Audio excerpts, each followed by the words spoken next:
Hello Jerry আপু, কেমন আছেন আপনি? আলহামদুলিল্লাহ ভালো আছি। আপু একটা কথা বলবো আপনাকে, অনেকদিন হ্যাঁ, ধরে বলার ইচ্ছা। মা বলেন দেখি আপনি আমার সাথে কতদিন ধরে এড আছেন যে বলবেন? আচ্ছা বলেন শুনতাছি। আপু আমাকে একটা রিলেশন করিয়ে দিবেন প্লিজ? আচ্ছা ঠিক আছে। হ্যাঁ, রিলেশন করাই দিব না। রিলেশন করাই দিলে পরে আমার জিলাপি খাওয়াইতে হইব।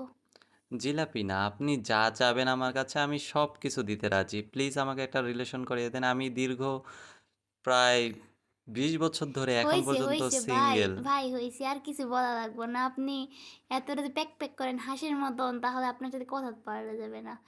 হুম? আপু প্লিজ একটা রিলেশন করিয়ে দেন না। না হলে আপনি আমার সাথে রিলেশন করেন। আস্তাগফিরুল্লাহ, আস্তাগফিরুল্লাহ। না ভাই আমি রিলেশন করি না। দীর্ঘ ৮০ বছর থেকে আমি সিঙ্গেল। ওম্মা! ৮০ বছর, তারপরে ভয়েসটা এত সুন্দর কিউট। প্লিজ আমি আপনার সাথে রিলেশন করব। তাই নাকি? বেডা শয়তান বেডা আইতেছে আমার সাথে রিলেশন করার জন্য। হুম। আপু একটা কথা বলি আপনাকে। জি বলেন। আপু, আই লাভ ইউ। ও মা! বেডা কত শয়তান রে!